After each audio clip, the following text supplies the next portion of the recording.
partenariat des Africains en Afrique, afin que les volontaires africains puissent accompagner le développement des communautés rurales avec une approche participative innovante. Voilà, Corps Africa, pour en dire très vite 2 mots, on est dans 6 pays africains et on a vocation à aller sur les 54 pays en visant 25 000 volontaires à l'horizon 2050. Voilà, donc je vous invite à regarder en ligne pour ceux qui sont intéressés par l'association. Et je vais inviter les panélistes de ce premier panel de l'après-midi, que sont Madame Rizlen Nourlil, que j'invite à prendre place. Voilà, merci pour elle, merci de l'applaudir. Et on va attendre que les 2 autres panélistes se connectent. Ils vont être en ligne avec nous. Je vais attendre qu'ils se connectent pour les présenter. Ah ben, que faites-vous de moi, cher ami? Nous sommes 2. Votre présence, c'est tout. Nous sommes là pour animer le débat. Alors, on va attendre que nos autres panélistes se connectent.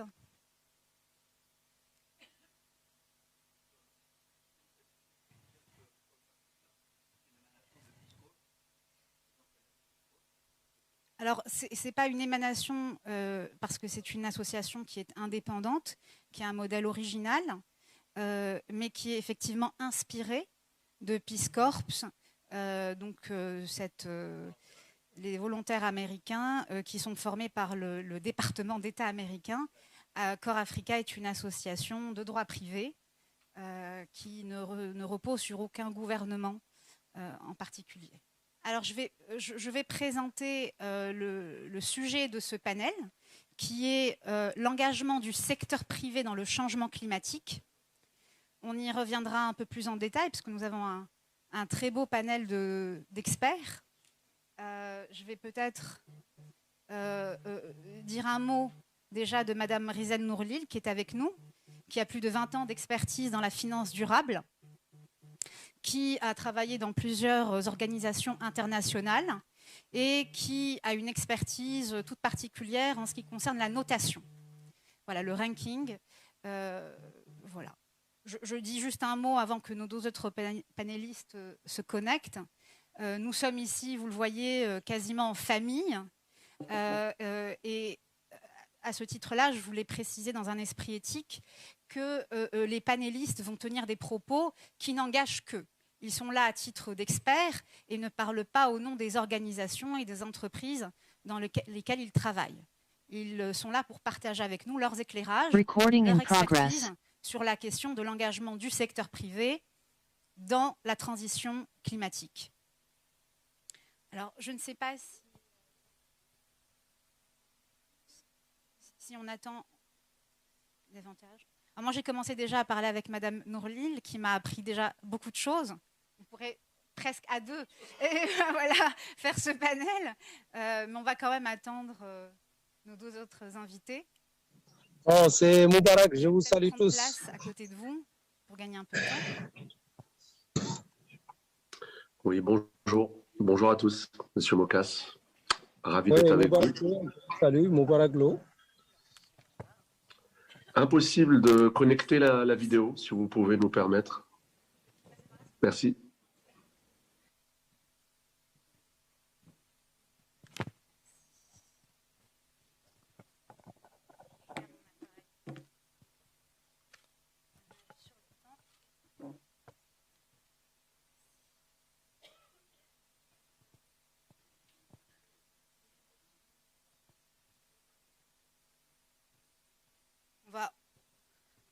Pour les méditants, je vous propose de faire 1 minute de méditation, d'apprécier ce silence à sa juste valeur, n'est-ce pas? Un peu comme voilà, dans la suite de cet interlude musical, ils sont connectés. Parfait. Voilà. Alors, nos 2 autres panélistes sont connectés. Donc, l'ensemble du panel sera présent de façon imminente. Je vais quand même les attendre avant de les annoncer. Je peux les annoncer parce que peut-être qu'ils nous entendent.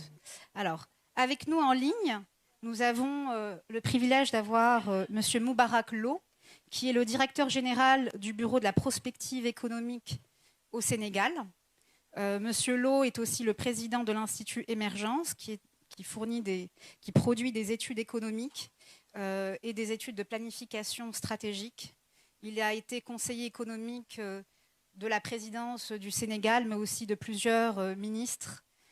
C'est un homme qui est un ami de longue date et de première heure du Royaume du Maroc. Monsieur Lo, bienvenue, si vous nous entendez.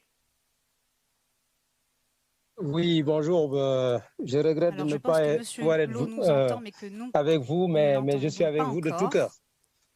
Voilà, on va le voir dans quelques instants. Et puis l'autre panéliste qui nous entend aussi également, je vais le présenter, c'est monsieur Moustapha Moukas, qui est comme Madame Nourlil, un expert de la finance durable et qui est à la tête d'un fonds de gestion d'actifs et de patrimoine qui s'appelle Atlas Partners. Donc voilà, aujourd'hui, nous avons la chance d'aborder la question du changement climatique du point de vue de l'engagement du secteur privé avec 3 panélistes de choix, puisque chacun d'entre eux apporte la perspective à la fois des financiers et des politiques publiques quand il s'agit des entreprises du secteur privé. Alors, quelques mots sur le sujet avant d'ouvrir une première salve de questions. On va très rapidement, pour ouvrir le débat, poser 2 questions à nos panélistes. Et très rapidement, on donnera la parole à la salle et aussi en ligne pour les gens qui sont connectés, afin de recueillir vos questions et vos propos. Bienvenue Monsieur Moukas et bienvenue Monsieur Moubarak Lo. Alors merci on vous voit, madame. Je vous le dis. C'est un plaisir. L'assistance vous voit et je ne sais pas si on vous entend. Alors peut-être faut-il activer vos micros.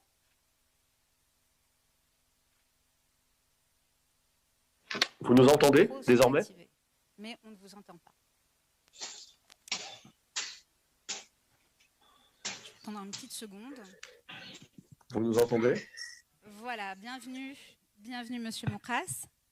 Vous nous entendez? Oui, est-ce que vous nous entendez? Très bien, très bien. Monsieur Lo, vous nous entendez?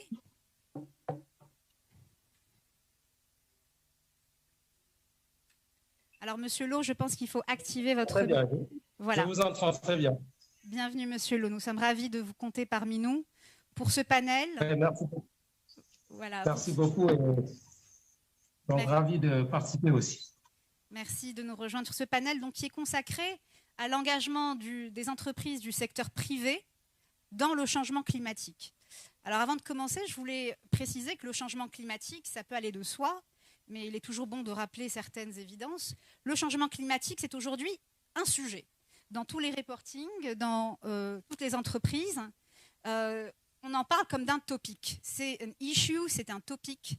Il est à l'agenda de toutes les décisions au sein de l'entreprise au niveau planétaire. Parce que le climat et le changement climatique est un enjeu pour l'ensemble de la planète. C'est un enjeu pour les entreprises qui, elles, sont exposées à ce qu'on va appeler les risques climat. Pour tout de suite rentrer dans le langage un peu plus technique des financiers, les entreprises sont plus précisément face à ce risque climat. Et pour aller vite et pour simplifier, on distingue généralement 2 types de risques. Les risques physiques, alors vous en avez entendu parler, la montée des mers, les feux de forêt dits de sources naturelles, les inondations, ce sont des risques physiques tangibles qui peuvent être chroniques ou aigus. Et il y a les risques plus qualitatifs, tout aussi complexes à comprendre, les risques dits de transition, qui portent sur les changements de comportement face à ces risques climatiques, face à ce changement climatique auquel nous assistons tous. Et comme le disaient certains politiques, qui nous font être les témoins presque passifs d'une maison, la nôtre, qui brûle sous nos yeux. Alors face à ce risque auquel sont exposées les entreprises, La question à ce panel, qui encore une fois est de choix, parce qu'on pourrait imaginer qu'il aurait fallu des chefs d'entreprise, mais les chefs d'entreprise finalement sont-ils à la décision, à l'initiative de leur engagement face au changement climatique? Et pour aller vite et donner sans faux suspense la réponse, non, ce sont les financiers, les vrais décisionnaires de l'engagement du secteur privé dans la transition climatique. Ce sont ceux qui vont émettre des évaluations et qui vont émettre un ensemble de préconisations, de directives, un langage extrêmement complexe et technique, inaccessible au commun des mortels, mais finalement très intelligible quand on se donne le temps de partager un moment avec ces mêmes financiers. Et aujourd'hui, nous avons un panel de choix à ce sujet. Ces financiers vont émettre des évaluations, des avis, des recommandations, des directives. Les directives, on pourrait finalement les dater à partir du consensus de Washington, qui a donné un peu le coup d'envoi, et aux réglementations européennes qui sont à la tête aujourd'hui de ces régulations au sujet du changement climatique, qui, nous, en Afrique, nous tombent un peu sur le coin du museau et dont on ne sait pas toujours que faire, ni comment les implémenter. Alors, très simplement, une première salve de questions pour ce panel, qui va nous apporter des perspectives à la fois sur le point de vue de la finance durable, d'un gestionnaire de fonds patrimonial et d'un chef de la prospective et de la planification stratégique au Sénégal quand il s'agit de politique publique, c'est-à-dire de l'engagement des gouvernements par rapport à ces directives que nous donnent les financiers. Alors très simplement, pour moi qui suis néophyte et donc qui m'intéresse à ces questions techniques et financières, mais qui n'est pas je ne possède pas ce langage comme peut-être certains de nos auditeurs. Alors dites-nous, de votre point de vue, comment vous identifiez le risque climat? Comment vous évaluez le risque climat? C'est une question en 3 temps. Et quel comportement avez-vous dans une agence de notation, dans un fonds de gestion patrimoniale ou en tant que conseiller des politiques publiques? Quel comportement adoptez-vous face au risque climat, à la transition et face au contexte africain qui est très particulier et qui subit? Donc, comment vous identifiez, comment vous évaluez et quel comportement adoptez-vous face à ce risque climat? Je vais d'abord donner la parole à Madame Rizlan Nourlil pour entendre donc la réponse et la perspective d'une spécialiste de la notation et de la finance durable. Merci Husni pour cette introduction et merci pour l'invitation. On ne peut pas parler de risque climatique et les dissocier, parler seulement du climat sans pour autant parler du social. Donc notamment dans un continent comme le nôtre, qui est l'Afrique, le risque climatique il a des impacts très très importants sur les communautés et sur les nations. Donc, comment on identifie, nous, en tant qu'agence de notation, les risques climatiques? Donc, c'est très, très simple, comme vous l'avez décrit. C'est deux catégories de risques. C'est les risques physiques et c'est les risques de transition. Les risques physiques, c'est tout ce qui est lié, justement, à la montée des eaux, tout ce qui est lié à la sécheresse, tout ce qui est lié aux inondations, tout ce qui est lié aux feux de forêt, etc. Les risques de transition, c'est les risques systémiques qui vont être dus suite à ces risques physiques. Donc, notamment le changement de technologie, le changement au niveau des marchés financiers, ça, on considère ça comme étant des risques de transition. Aujourd'hui, l'identification se base sur la localisation géographique, bien évidemment. Donc, on identifie, on peut prendre n'importe quelle entreprise dans n'importe quel secteur. Il suffit juste qu'on insère au sein le machine learning aujourd'hui, ça a donné aussi beaucoup d'assistance par rapport au rating pour qu'on puisse évaluer et estimer les risques futurs du climat. Donc, on peut insérer seulement la localisation des entreprises, le nombre d'employés, son chiffre d'affaires, son secteur d'activité, et on aura automatiquement, en moyenne, les risques auxquels les risques qui peuvent l'impacter en termes de climat.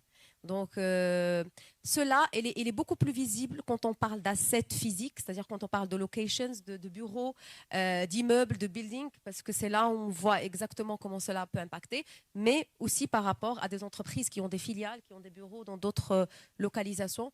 cela peut être estimé facilement. Mais comme j'ai dit, on ne peut pas dissocier climat du social. Pour moi, c'est toute une équation qu'il faut prendre en considération. Ce n'est pas que le E, ce n'est pas que l'environnement, ce n'est pas que le climat, c'est le E, le S et le G. C'est le social et c'est la gouvernance. Une bonne gouvernance permettra une bonne gestion des risques climatiques, permettra d'atténuer les impacts sur le social et peut-être, je dirais, parce que comme j'ai dit, au niveau du continent, on a encore besoin de temps, de moyens, de talent pour qu'on puisse driver ce changement à plus haut niveau et de l'aide de la part de l'État également. Merci beaucoup, Madame Nourlil. Et alors, pour finir sur le troisième volet de la question, que fait une agence de notation, par exemple, en termes de finances durables, une fois que, comme vous nous l'avez rappelé, vous avez identifié à travers ces indicateurs et évalué voilà, la note des entreprises par rapport à ces indicateurs, quel est le comportement? Que fait l'agence de notation? Alors, elle classe, certes, mais encore. Alors, nous, en tant qu'agence de rating, ce qu'on fait, c'est qu'on a un portefeuille d'émetteurs qu'on évalue par rapport à ces sujets-là. Si on a des red flags, on informe les investisseurs par rapport à ces red flags, par rapport à ces assets qui seront impactés par les risques physiques et les risques de transition. Et c'est à l'investisseur de prendre la décision. En tant qu'agence de rating, on ne peut pas faire de l'accompagnement, on ne peut pas faire de l'advisory. Nous, c'est qu'on alerte quand on a une controverse, on alerte quand on a une identification d'un risque important, qu'on classe à 4 niveaux, c'est-à-dire faible, avancé, moyen ou intermédiaire. Et c'est à l'investisseur de prendre la décision. Est-ce que vous auriez un exemple de red flag? Moi, j'adore l'idée des red flags, mais je veux bien voir concrètement quelqu'un qui est red flagué. Il aurait fait quoi, en fait?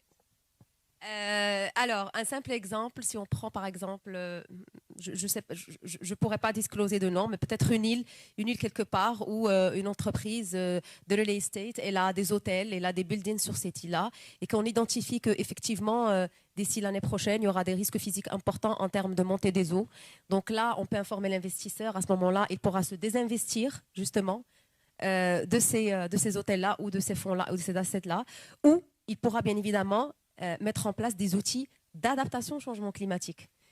Pour nous, le plus important, c'est de ne pas se désinvestir. C'est de mettre en place les moyens pour mitiger ce qu'on appelle mitigation de ces risques-là.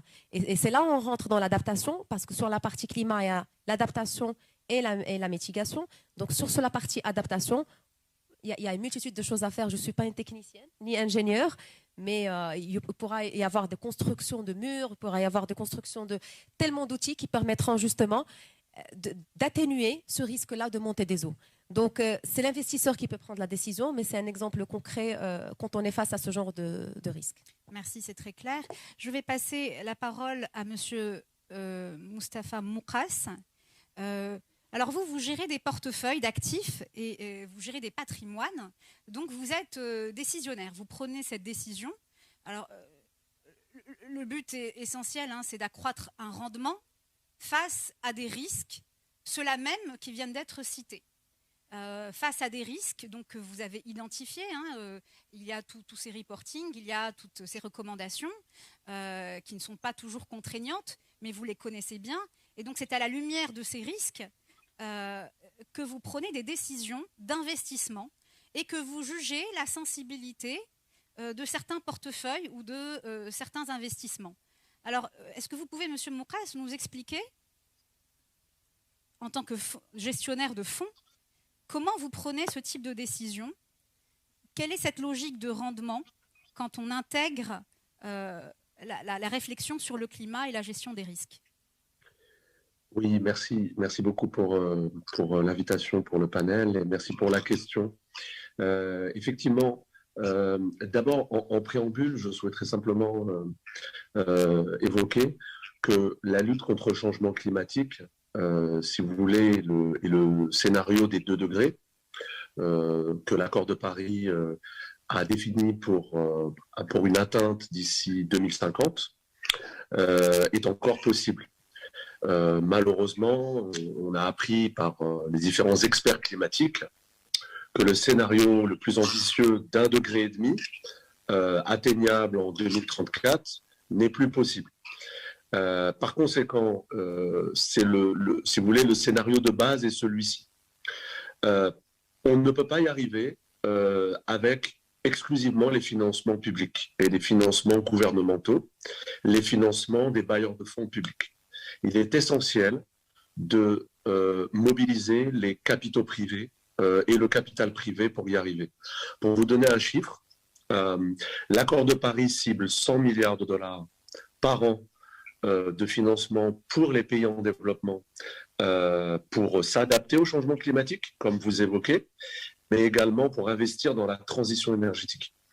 Et donc, aujourd'hui, on est peut-être à 60 milliards au meilleur des cas, donc on est loin de ce seuil-là. Mais surtout, le montant nécessaire est au minimum de 800 milliards de dollars par an. Or, on voit bien que cet effet de levier ne peut être mobilisé que par l'investissement privé. Et donc, votre question prend tout son sens parce que l'investissement privé, c'est une question effectivement de risque. Donc, je veux évoquer peut-être pour répondre à votre question 2 éléments. La première, c'est vous avez des technologies matures ou mûres et vous avez des technologies en prospection, c'est-à-dire qui vont arriver dans quelques années. Et donc, l'investissement se fait typiquement sur les modèles en fait, économiques qui fonctionnent. Et donc, on voit par exemple, et le Royaume, sous l'impulsion de Sa Majesté le Roi, a fait de manière très en avance, a vu les choses avant tout le monde. Et aujourd'hui, le Royaume se positionne en leader vert parmi les pays les plus avancés sur la transition énergétique, sur le solaire et l'éolien. Mais aujourd'hui, le kilowatt produit à base solaire est tellement bas. En fait, historiquement, on n'a jamais connu des prix à cette échelle. Et donc, c'est l'indication du prix et de la connaissance de la technologie qui débloque l'investissement privé.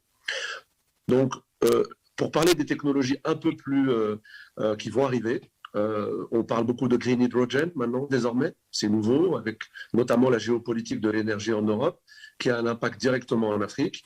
Donc, il y a l'hydrogène, effectivement, mais il y a des technologies, et je veux en parler là, c'est des technologies de carbon capture qui vont permettre, en fait, de révolutionner complètement la façon comment on lutte contre le changement climatique du point de vue énergie.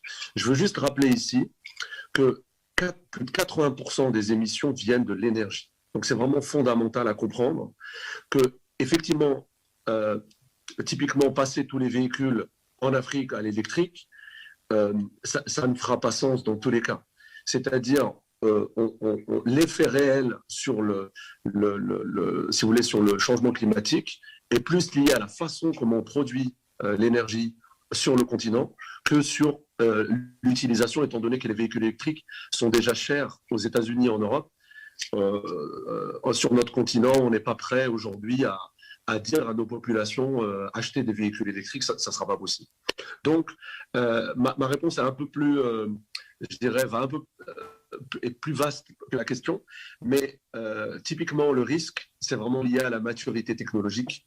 Et aujourd'hui, le point que je voudrais, avec lequel je voudrais conclure cette première question, c'est le dérisking, c'est-à-dire qu'il faut utiliser le plus possible les fonds publics locaux, qu'ils soient gouvernementaux en Afrique, mais également de bailleurs de fonds, pour dérisquer l'investissement privé pour aller encore plus vite dans cette transition. Merci beaucoup, Monsieur Mokras. C'est une transition idéale pour passer la parole à Monsieur Lo sur la question de l'investissement et finalement de l'action du parti pris des gouvernements quand il s'agit d'accompagner le secteur privé et ceux qui le financent vers la transition climatique. Donc, de votre point de vue, nous, on a l'impression, en tout cas de là où je me trouve, que les gouvernements suivent. Il y a des directives, il y a des évaluations, des notations, et les gouvernements, à l'inverse de ce que je viens d'entendre de la part de M. Mokras, ont un pas qui n'est pas soutenu pour accompagner cette transition. Et je ne parle pas de financement en deniers, en investissement public, mais vraiment les mesures qui sont mises en œuvre pour accompagner cette gestion du risque, cette mitigation. Quelle est-elle? Est-ce que vous pouvez, du point de vue donc, des politiques publiques, et en tant que prospectiviste, nous dire aujourd'hui comment vous identifiez ces risques, si votre langage est différent de celui qu'on vient d'entendre de deux experts de la finance durable? Est-ce que vous l'évaluez autrement, vous qui avez créé un indicateur de l'émergence? Comment vous évaluez, comment vous identifiez et quel comportement adoptent les pouvoirs publics face au secteur financier et au secteur privé? Oui, merci beaucoup.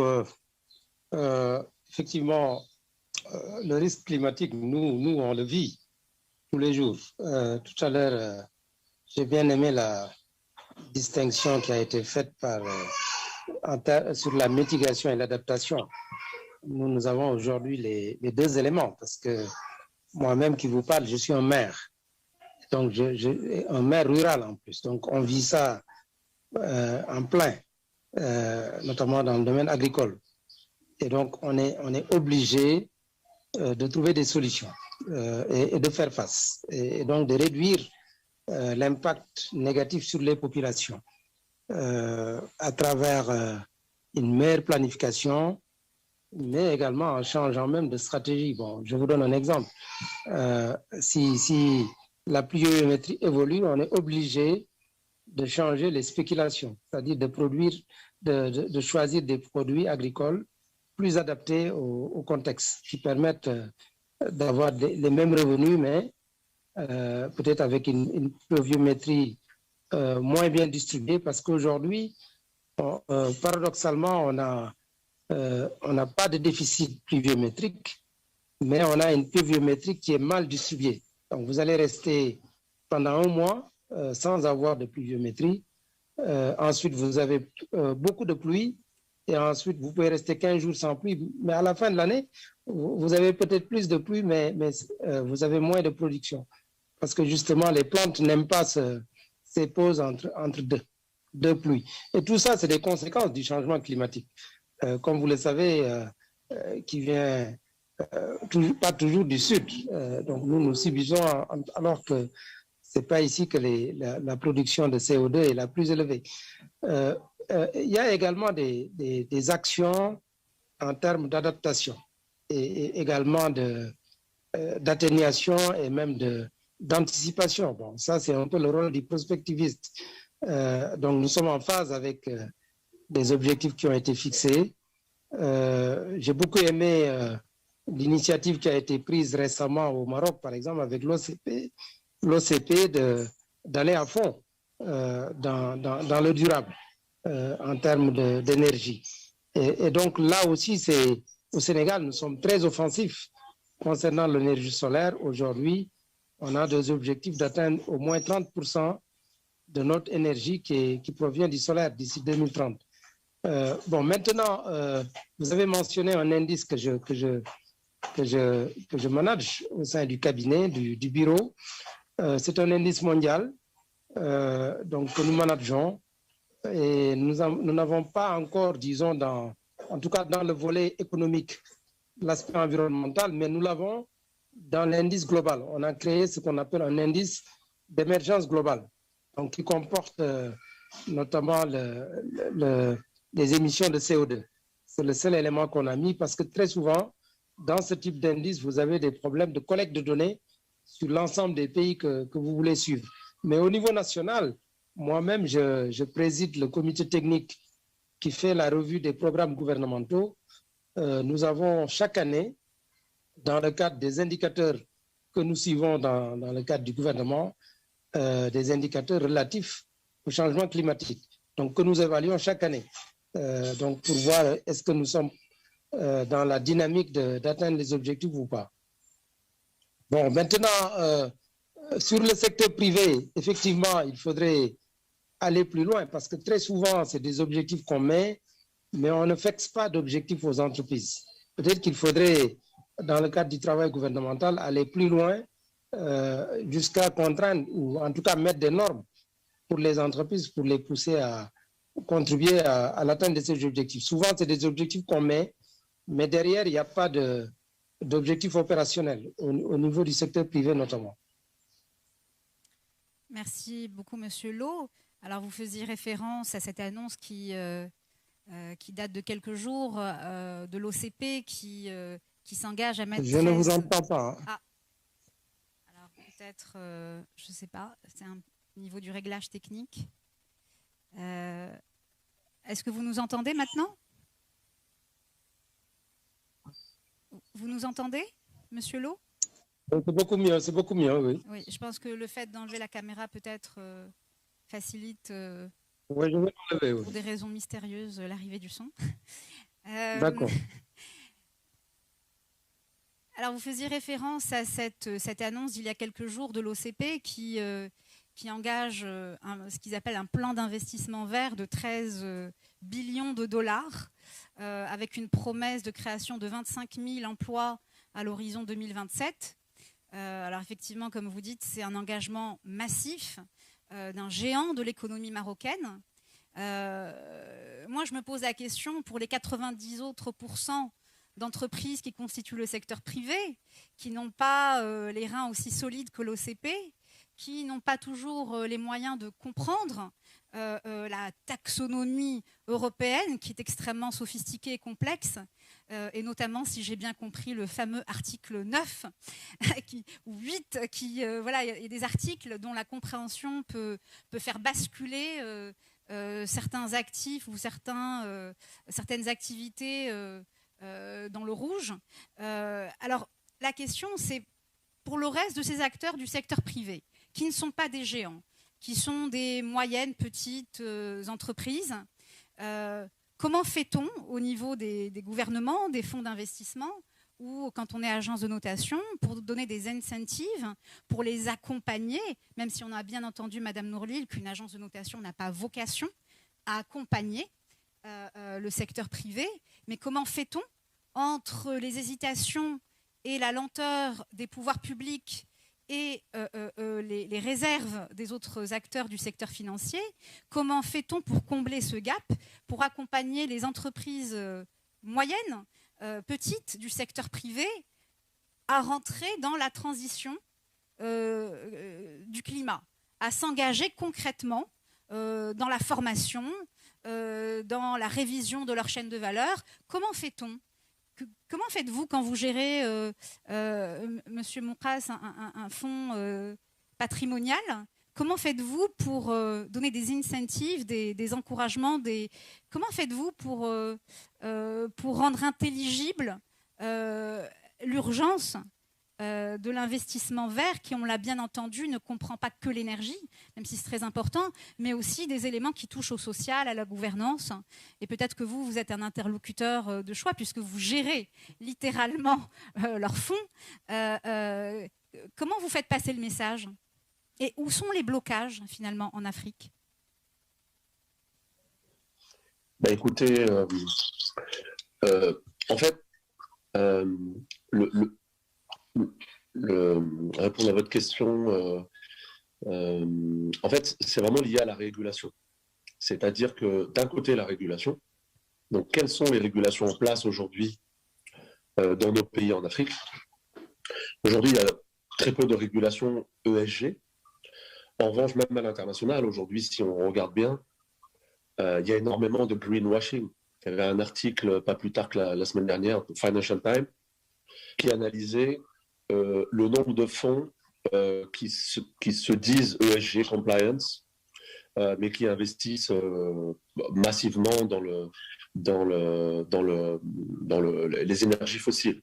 Donc, moi, ce que je dis, c'est que sans promotion de solutions, qu'elles soient de nouvelles méthodes de financement ou d'instruments de financement, de l'adaptation en particulier, et de l'atténuation, c'est très difficile de promouvoir ce type de financement, parce qu'un investisseur reste... son mandat, en fait, de base, c'est il faut absolument qu'il atteigne un TRI, son retour sur investissement, et le propre même du fonds d'investissement. Mais en revanche, l'idée est de pouvoir intégrer des indicateurs de co-bénéfices, qu'ils soient sociaux, mais également environnementaux. Et donc là, et je reviens à mon point de base sur la régulation, la clé, ce sont vraiment les métriques, c'est-à-dire comment mesure-t-on l'adaptation aujourd'hui? Donc, on la mesure par la résilience. Donc la résilience, que veut dire la résilience? Et donc, que ce soit sur le secteur de l'agriculture, de l'accès à l'eau, mais également les co-bénéfices des SDGs, accès à l'éducation, accès à la santé.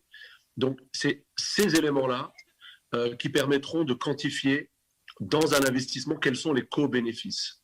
Et d'ailleurs, aujourd'hui, si vous regardez les bailleurs de fonds, notamment le Green Climate Fund, qui est le plus grand fonds climatique au monde aujourd'hui, eh ben, ce fonds-là a une facilité secteur privé et une série de critères qui sont autres que le retour sur investissement, bien sûr le climat, mais quand vous regardez bien, il y a les co-bénéfices sociaux.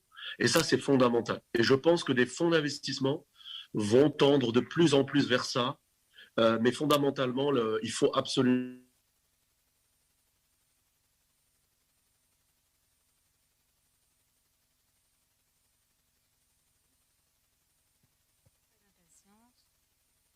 C'est un petit suspense pour savoir vers quoi vont tendre les fonds d'investissement. Voilà, petit suspense. On attend une minute. C'est bon? On vous a perdu pendant quelques secondes, Monsieur Moukas. Donc vous étiez en train de nous dire vers quoi allaient tendre les fonds d'investissement. Les fonds d'investissement, voilà. Pardon. Alors je disais simplement, donc fondamentalement, les fonds d'investissement. Vous avez entendu mon point sur le fonds vert ou pas? Oui, absolument. Très bien. Donc fondamentalement, on a besoin de régulation, qu'elle soit nationale ou continentale, pour permettre aux fonds d'investissement d'investir de manière avec plus de cadres, donc avec plus de mesures sur autant l'environnement, ESG en fait c'est environnement, social et la gouvernance. Et donc la régulation est vraiment importante, des métriques c'est importante à ce stade. Merci Monsieur Moukas. Ça me rappelle cette discussion qu'on a eue il n'y a pas très longtemps avec Madame Nourlil sur justement le greenwashing. Voilà, qui peut, voilà, on se dit mais comment des choses aussi grossières peuvent passer, pourquoi on ne les débusque pas? Et Madame Nourlil, vous me disiez il n'y a pas plus tard que ce midi que quand vous évaluez voilà, le greenwashing éventuel, des entreprises de greenwashing éventuelles, vous aviez un niveau de granularité assez important quand vous regardiez ce qui était fait, et vous m'expliquez, alors peut-être partager cet éclairage avec l'auditoire, comment vous procédez dans une agence de notation pour débusquer du greenwashing. Jusqu'où allez-vous? Alors, comme on a partagé tout à l'heure, donc nous, toute la partie assessment et évaluation, elle est basée sur l'information publique. Donc, on a nos accès à des bases de données propres à nous, on a accès aux rapports annuels qui sont déjà publiés au niveau des différents sites web, on a accès à des bases de données aussi NGOs sur les sujets des controverses et des alertes. Quand une entreprise, par exemple, déclare certains chiffres, certains indicateurs, l'exemple qu'on a donné tout à l'heure, c'était par rapport au taux de formation, par exemple, des employés sur les sujets de santé et sécurité. Nous, quand on rentre dans une démarche d'assessment, on est en face d'un émetteur. Parce que nous, ce qu'on note, on note des émetteurs qui sont déjà listés dans des bourses internationales. Donc, on échange avec l'émetteur et on demande pour chaque critère, l'exemple de le taux de formation, pour chaque critère, c'est quoi la politique de formation, les sessions qui ont été menées, les participants, la liste des participants, le PV de formation. Comme ça nous permettra de dire effectivement que c'est un bon indicateur. Par exemple, on est passé de 20% l'année dernière à 50% cette année sur le sujet santé et sécurité. Donc nous, on a cette aptitude-là de vérifier effectivement est-ce que c'était le cas ou pas. Et c'est là où on note, comme je l'ai expliqué, un niveau de granularité par rapport aux E, S et G. On a des sous-critères qui vont de la stratégie environnementale, de la biodiversité, de traitement des eaux, jusqu'à community involvement, produits, sécurité des produits, engagement partie prenante, dialogue partie prenante. On peut même regarder le droit à l'association au sein de l'entreprise, les syndicats.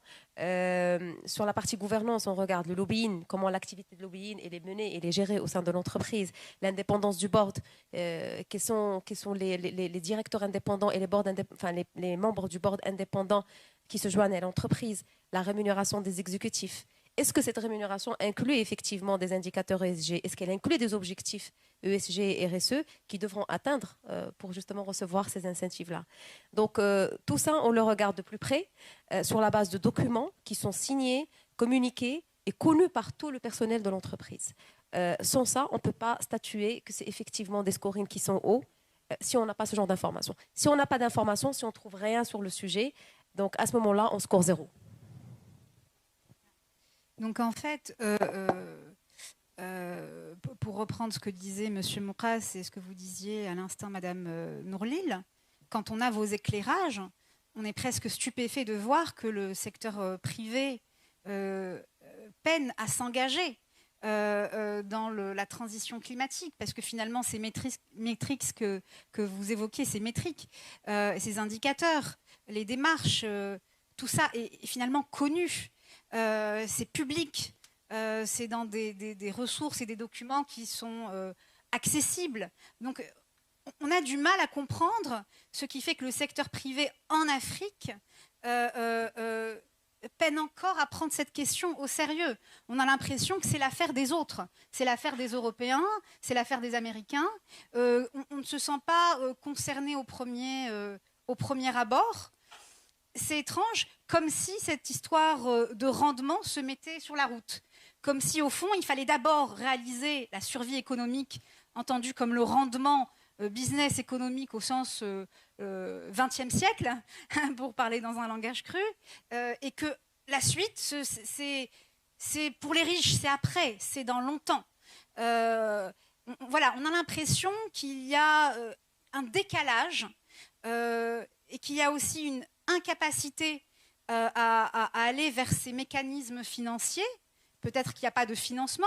On parlait de cette boucle, cette boucle infernale, où pour être éligible à des programmes de financement de la Banque européenne d'investissement ou d'autres fonds, il fallait d'abord remplir ces critères-là. Or, pour remplir ces critères-là, il faut avoir des financements. Vous voyez, donc finalement, on n'en sort pas. C'est une sorte de quadrature du cercle. Alors, pour revenir côté pouvoir public, Monsieur Lo, vous, côté pouvoir public, quelle incentive, quelle motivation, quel encouragement vous donnez au secteur privé pour finalement prendre la question de la transition au sérieux, prendre ces indicateurs qui sont disponibles, ces métriques qui sont connues. Comment fait-on pour accompagner le secteur privé à s'engager dans cette transition climatique? Alors, je ne parle pas d'allocation budgétaire, mais comment rendre ce secteur, les acteurs de ce secteur, éligibles à ces programmes que financent la BERD, la BEI, d'autres agences bilatérales ou internationales? Comment faire pour combler ce gap? Oui, je pense qu'il y a une triple action. La première action, bien évidemment, c'est la... Peut-être faut-il activer le micro? Oui, c'est activé. C'est bon? Vous m'entendez? Vous m'entendez? Bon, je vais peut-être enlever Je vais enlever la vidéo, peut-être. J'enlève la vidéo, peut-être que ça marche mieux. Vous m'entendez? Vous m'entendez? C'est pas à mon niveau, hein. C'est... On va donner Allô? une minute. Vous m'entendez? Pour nous aider à... C'est pas à mon niveau, hein. Il faut activer le micro, Monsieur Lo. C'est officiel. Non, moi j'ai activé. Il faut appuyer sur l'icône micro afin qu'elle... J'ai activé. Voilà. J'ai activé. Voilà, on vous C'est voit. pas à mon niveau. C'est pas à mon niveau. On ne vous entend toujours pas. Je ne sais pas si vous nous entendez. C'est pas à mon niveau. Parce que vous n'êtes pas si loin. Hein. Le Sénégal, c'est pas si loin. J'entends bien, Monsieur Lo. Je l'entends très bien. Je ne sais pas ce qui se passe, mais... Donc, ce que je propose, Monsieur Lo, c'est que je peux transmettre votre message. Non, je plaisante. Comme vous voulez. Hein. Bon, en tout cas, vous m'entendez maintenant? Oui, on vous entend, merci. Voilà, bon, donc je disais qu'il y a une triple action à faire. La première action, c'est la réglementation. Tout à l'heure, je disais que, en général, les objectifs sont très clairs. On a d'excellents experts au ministère de l'Environnement qui sont dans tous les forums internationaux, donc qui connaissent bien la problématique. On a aussi des documents de politique qui sont très bien faits. Maintenant, c'est dans la mise en œuvre que souvent, il y a des efforts à faire. Et donc, il faut qu'il y ait des réglementations très claires et qu'on les applique. Parce que parfois, on prend des réglementations et qu'on ne les applique pas. Je vous donne un exemple sur le plastique. Pendant longtemps, on a sorti des décrets, des lois, mais qui n'ont jamais été appliqués, ce qui fait que c'est toujours demain la veille. Bon, le deuxième élément, c'est la sensibilisation. Bien évidemment, les grandes entreprises sont très bien sensibilisées, mais les PME, les petites entreprises, les micro-entreprises ne sont pas très bien sensibilisées à ces questions climatiques. Bien évidemment, ce qu'elles regardent d'abord, c'est, disons, la rentabilité. Mais les aspects climatiques leur semblent très lointains. Le troisième élément, c'est le financement. Au contraire des fonds d'investissement, je comprends, le fonds d'investissement n'est pas là pour faire en tout cas de la subvention.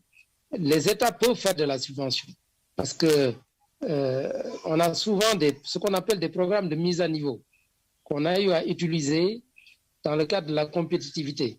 Les États ont mis en place des millions d'euros pour appuyer les entreprises. Et de manière concrète, au Sénégal, par exemple, on a financé même les grandes entreprises pour pouvoir se mettre à niveau. Maintenant, il faudrait qu'il y ait un programme de mise à niveau au niveau climatique qui permette, oui, pardon, merci, oui, qui permette d'appuyer des entreprises à se mettre à niveau, à investir dans des activités de développement durable. Merci beaucoup, Monsieur Lo, pour ces 3 actions assez concrètes qu'on garde à l'esprit. Il nous reste quelques minutes pour ouvrir la discussion avec la salle. Donc, on va prendre 2 ou 3 questions. Je sais que parmi vous, il y a beaucoup d'acteurs de la transition climatique sur les reportings extra-financiers, sur la sensibilisation, sur la formation.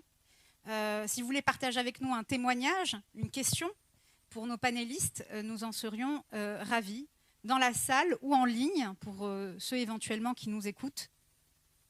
Oui. Alors, il y a une question ici.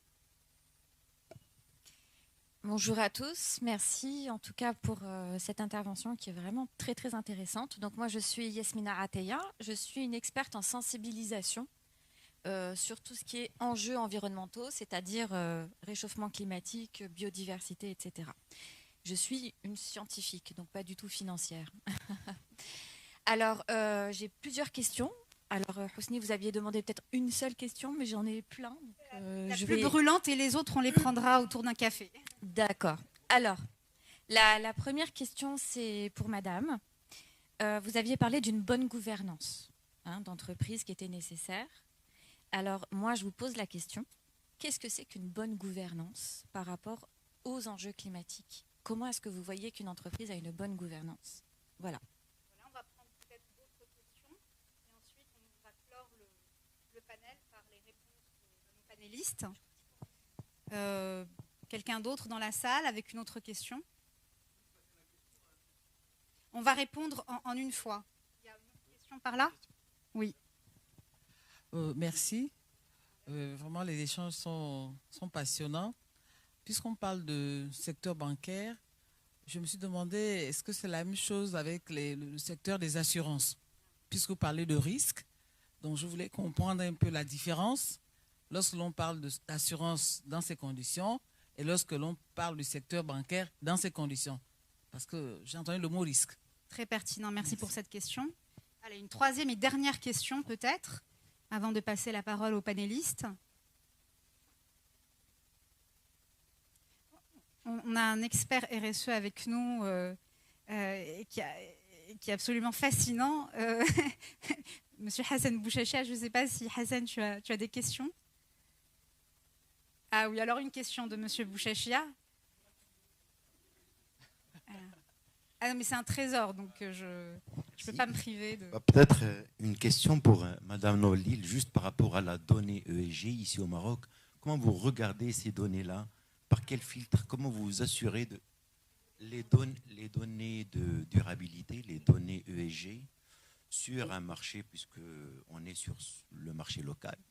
Comment vous regardez ces marchés? Comment vous vous assurez de l'efficacité, de l'efficience, disons, de quel filtre vous mettez pour vous assurer de l'intégrité de la donnée ESG sur le marché.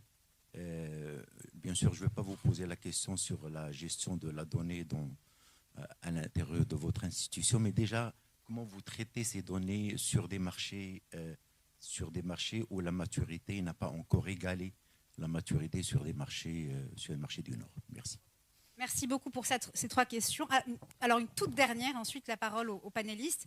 Monsieur Boutayeb, le micro pour Monsieur Boutayeb, de façon très synthétique, une question. Merci. Juste une question. Est-ce que la finance durable peut se targuer d'être aussi équitable et éthique? Merci beaucoup. Alors, on a bien retenu. Première question, donc, celle de Madame Atia pour Madame Nourlil, sur la question de la gouvernance. Qu'est-ce qu'une bonne gouvernance? Là, on est parti pour 6 heures, mais on n'a que quelques minutes. Je vais être très brève, comme ça, je laisserai le temps pour les autres questions. Alors, déjà, un bon board, c'est un board qui est diversifié. Il y a la question de la diversité.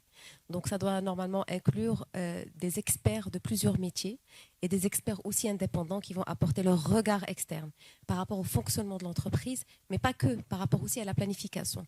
Je dirais qu'une bonne gouvernance, la gouvernance, elle est relative par rapport d'une entreprise à une autre. Mais une bonne gouvernance, c'est une gouvernance qui commence déjà par la planification et l'intégration des critères ESG, pas seulement que climat, pas seulement que environnementaux, pas seulement que green. Comme j'ai dit, les différentes dimensions qui ont des impacts beaucoup plus importants sur le reste, en partant de l'interne vers l'externe, parce qu'on est face à des parties prenantes internes aussi, donc on a des employés, on a des communautés avec lesquelles on interagit, on a des clients. Donc une bonne gouvernance démarre par une bonne diversité, une bonne planification, intégration des critères ESG dans les politiques et dans les stratégies. Et le plus important dans tout ça, c'est une bonne implémentation. Il ne suffit pas de planifier, il ne suffit pas de mettre ça sur du papier, il faut l'implémenter, il faut le mesurer. Donc la mesure, elle est très importante pour qu'on se dise qu'effectivement, on a réussi cette politique ou cette stratégie qu'on a mis en place. Mais la question de la diversité et du genre aussi au niveau des boards, elle est importante. Alors, merci beaucoup. La question de Madame sur les assurances. Finalement, puisque depuis le début on parlait des risques, nous vient à l'esprit naturellement le rôle des assureurs. Alors est-ce que les assureurs ils dissuadent d'investir ou ils encouragent? Madame, peut-être vous pensiez qu'ils pourraient, eux, accompagner ces investissements risqués ou de long terme, coûteux, mais si importants pour la transition climatique. Alors, je me tourne vers Monsieur Moukas. Alors, éclairez-nous. Que font ces assureurs? Pourquoi ils ne comblent pas le gap? Oui, effectivement. En fait, quand on dit investissement, on inclut les fonds des assurances. Vous voyez, on dit compliance ESG, donc c'est autant valable pour les banques, pour les investisseurs, private equity ou fonds de pension, que pour les assureurs. Donc si la question c'est celle-ci. Après, je pense que désormais, ce qui est nécessaire, c'est de développer différents types de produits, notamment sur la résilience au changement climatique.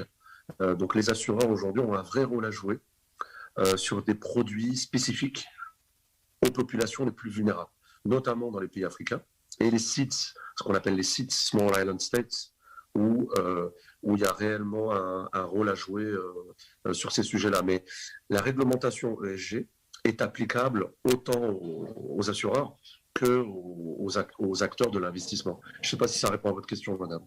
Je voulais juste compléter par un point. Donc, au niveau des marchés américains et des marchés européens, les assureurs sont ceux qui achètent le plus de la data climatique. Donc, sont les premiers clients des agences de rating. La question de M. Bouchachia sur le contexte local et la façon dont vous intégrez les données RSE, comment vous screenez tout ça, quelle est la lecture que vous faites dans une agence de notation? Très bien. Donc, nous, on a un framework qui est général, qui est standard et qui est basé sur des guidelines internationaux, notamment les directives de l'OCDE, droit de travail et les Nations Unies. Ce qu'on fait, c'est qu'on customise pas en fonction des régions, mais en fonction des secteurs d'activité. C'est-à-dire qu'on pondère les différents critères en fonction des secteurs d'activité. Par rapport au Maroc, Donc, on a dans le Moroccan Coverage dont on dispose, c'est des entreprises qui sont déjà listées au niveau de la bourse de Casablanca. Et c'est d'ailleurs là, on a créé avec la bourse de Casablanca l'indice Casablanca ESG 10, où on évalue la performance des entreprises listées et qu'on les classe chaque année pour donner un ranking en fonction de leur performance ESG.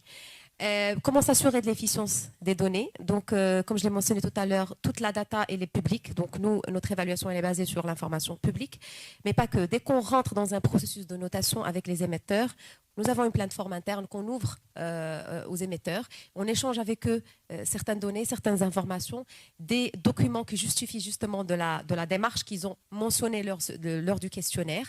On demande des PV, on demande des indicateurs, on demande des preuves, des justificatifs par rapport à tout ce qu'ils ont déclaré dans leur rapport annuel ou leur rapport ESG. Et à ce moment-là, qu'on teste et qu'on donne des scorings en fonction, comme j'ai dit, du secteur d'activité, en fonction de la pondération, mais aussi en fonction des controverses. C'est-à-dire qu'on regarde par rapport à chaque entreprise quel type de controverse, c'est quoi sa fréquence et c'est quoi sa severity, la gravité, voilà. Et comment l'entreprise elle a réagi par rapport à la controverse. On sait pertinemment que chaque entreprise peut avoir des controverses, que ce soit avec les communautés ou autres, mais comment elle a réagi, comment elle a répondu, et c'est là où on met un scoring global qui nous donne le score global ESG et qui permet le classement. On a des exemples très précis sur l'eau, sur d'autres secteurs où on a eu des crises majeures, on a vu le comportement. La dernière question de M. Boutayeb, on a beaucoup parlé de compliance. M. Boutayeb va attirer notre attention sur le volet éthique, puisqu'on parle généralement de ethics and compliance. Sur la question éthique, M. Lo, quelle réponse pouvez-vous apporter à notre ami ici présent? Quelle est l'éthique de la finance durable du point de vue des politiques publiques dont vous êtes le conseiller au Sénégal? J'espère ne pas déformer votre question, M. Boutayeb, quelle est l'éthique de cette finance durable? Est-ce qu'elle est équitable et éthique? Bon, équitable oui, dans le sens où effectivement ça permet d'améliorer, en tout cas pour un pays en développement, clairement la vie future parce que des communautés. Donc, elle est équitable dans ce sens. Maintenant, elle est éthique également parce que, effectivement, si on connaît les risques et qu'on sait que ces risques vont arriver, ne pas adapter le financement à la mitigation de ces risques, ce n'est pas éthique. Et donc, je pense que même les banques centrales aujourd'hui développent des réglementations dans ce sens concernant le financement vert. Et donc, il faudrait poursuivre le travail de sensibilisation sur le terrain, y compris au niveau de ces autorités monétaires et budgétaires. Il faudrait même qu'au niveau du budget de l'État également, qu'on ait la prise en compte des enjeux climatiques dans le financement de l'État et également dans le financement bancaire et également dans le fonctionnement des assurances. Donc, je pense que c'est tous les acteurs qui doivent s'engager ensemble pour pouvoir arriver aux résultats escomptés. Merci pour cette réponse, Monsieur Lo. Mais merci. Alors, j'ai peur que le panel soit arrivé.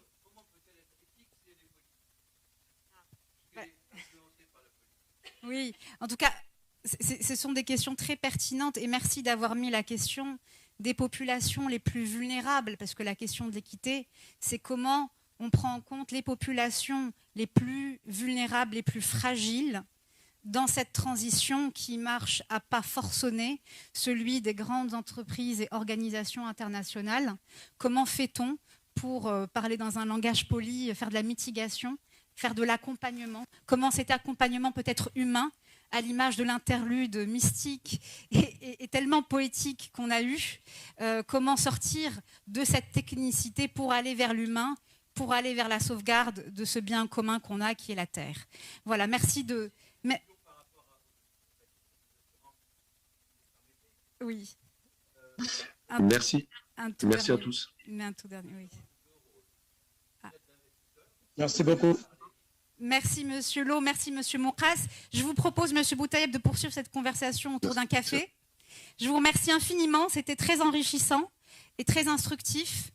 Et merci aux gens qui étaient avec nous aujourd'hui. J'espère que ce panel vous aura éclairé. J'espère qu'on pourra aussi poursuivre la conversation. N'oubliez pas de continuer à discuter avec le forum d'IFRAN qui met en place une plateforme interactive et qui va continuer d'alimenter ce flux de réflexion. Merci beaucoup et à très vite pour poursuivre ensemble cette discussion.